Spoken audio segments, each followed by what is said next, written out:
Pain heals. Chicks dig scars. Glory lasts forever.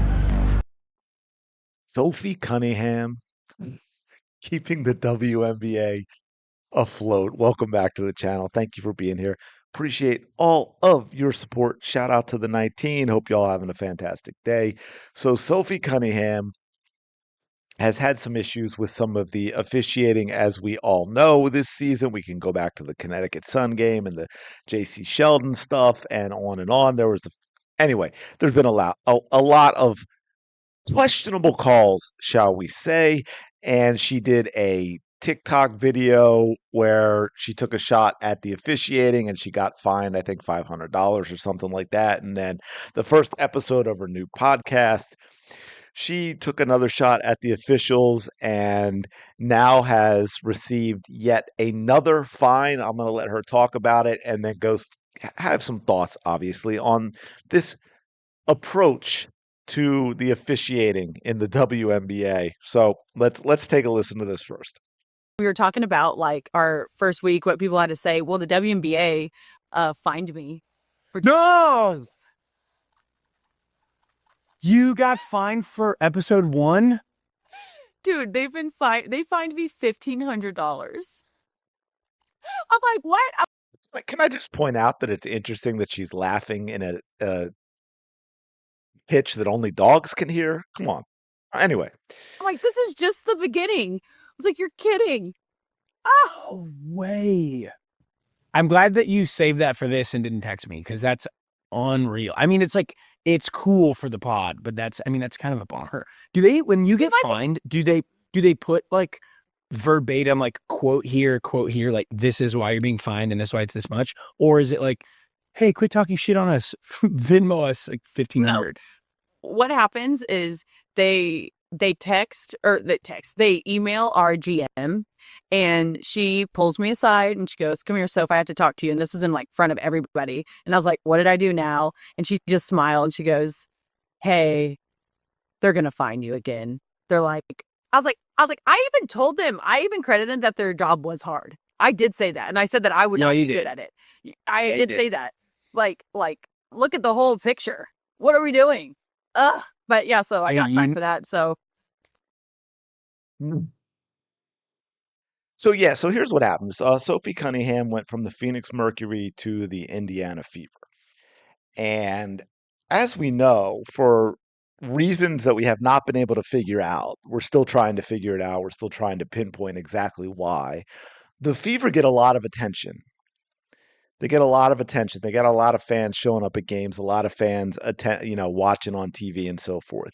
And so Sophie Cunningham going from the Mercury to the Indiana Fever, she's getting a lot more attention, and she is, shall we say, easy on the eyes. She has a personality that gets attention. She is well-spoken. So, of course, she is now becoming more and more of a household name, and she's getting these opportunities, and she's making a lot more money, I'm sure, off of the court. I'm sure she made more than $1,500 from her first podcast episode, unlike us poor grinders on YouTube. But so the WNBA has said, whoa, wait a minute. Sophie Cunningham has made some comments about the officiating. We're losing millions and millions of dollars. She's now making a ton of money away from the league. I think we need to start fining her, and then maybe we can turn a profit. But okay, I'm exaggerating a little bit, but obviously a lot of people think this is absolutely wild. We go into some of the comments. More I see in here, Sophie being real, the more I like Sophie. The league can't muzzle or silence Sophie Cunningham, which is good for Sophie on bleeping serious league.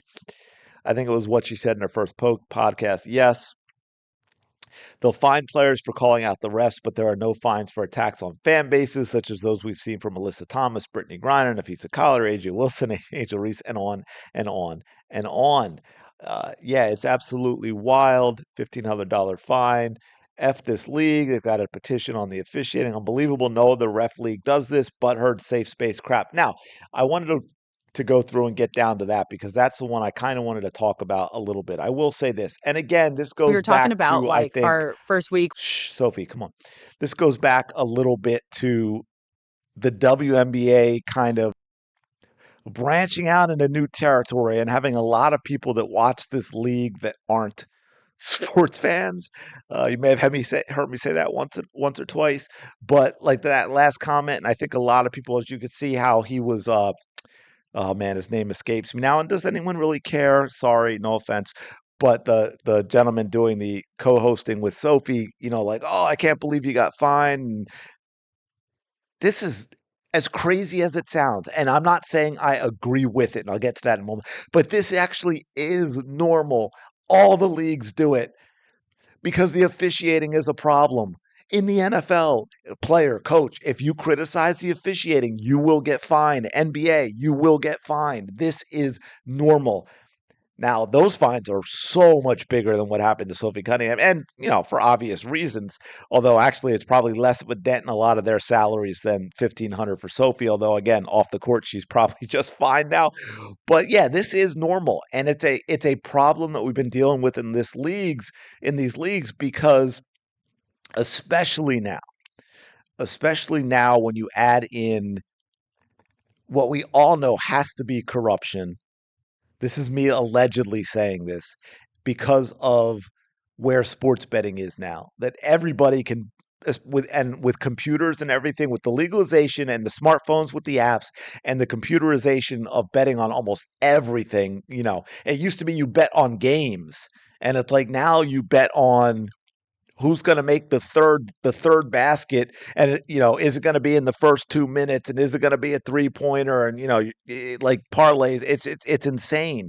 So you factor in poor officiating, and it's gotten worse, and then you factor in all of that, and the leagues try and protect themselves, be like, you can't talk about the officiating, you can't criticize the officiating, but all the sports fans know that. So I think it's actually making it worse with these leagues. I think this is something that these leagues need to go back and look at, and at the very least find some sort of happy medium, or just maybe relax, even without putting anything out there, just internally sort of relax their what they would consider finding someone for, and maybe make it more egregious, and let something like what Sophie Cunningham did, where she also did point out that, hey, it's really tough and I couldn't do it. Because I say that all the time, and that's the point I always try and make, because it's different from fans who complain about everything all the time in terms of officiating. And I'm like, man, I get it. The block charge call in basketball is one of the most difficult sports calls there is. And if you've got to slow-mo it and we're still debating it, then I'm good with whatever the official called. But what we are seeing and what needs to change is all the blatantly obvious incorrect calls that have to be either corruption or incompetence that's so bad that that official needs to face consequences and maybe shouldn't be officiating at such a high level. Right? Kennedy Carter not being a flagrant. And I know I keep going back to that. And the only reason, I'm not trying to pick on Kennedy Carter, the only reason is that it's such an obvious one for everyone for me to make a point that I'm trying to make, right? Everyone knows that on the court, that absolutely was a flagrant foul, no debate whatsoever. And there was no reason other than corruption or incompetence, although that one I think had to be corruption, for the official who's staring right at it to get it wrong. It's a dead ball foul, and it's blind sides are from behind. And so that's the type of stuff that I say, there are too many missed calls and incorrect calls on things like that as to why we need a change. I don't care that an official got a complete or incomplete pass wrong on a ball being bobbled or hitting the ground on a diving catch when I have to see it from 3 angles in super slow-mo to figure out, right? You think about how that happens at live speed. Whatever the official decided, I'm good. If we can fix it with replay, great. But I'm not going to condemn officials for getting something like that wrong. But there's way too many of the easy things, and that needs to be fixed. And I don't think the leagues at this point, especially with all the camera angles and super slow-mo that we have and social media, I don't think the leagues are helping themselves by completely muzzling players and coaches in terms of discussing the officiating. Because we all know. And I think by doing that, you just make it more of a story. By fining Sophie Cunningham for that, it becomes, hey, I'm talking about it. I didn't talk about it when she first said it, but now that she's being fined, I'm talking about it. It becomes more of a story. So I think they need to figure something out, and the WNBA should not go down this road that the other leagues are going now that they're getting more attention. Figure something out as the way terms of how we handle this with players. But anyway, let me know your thoughts on all this in comments below. State of officiating, leagues finding players for criticizing. Should it be gotten away with completely? Should we find a happy medium? What do y'all think in the comments? Smash the like button, subscribe to the channel. Appreciate you as always. Go have the day you deserve. I will talk to you later.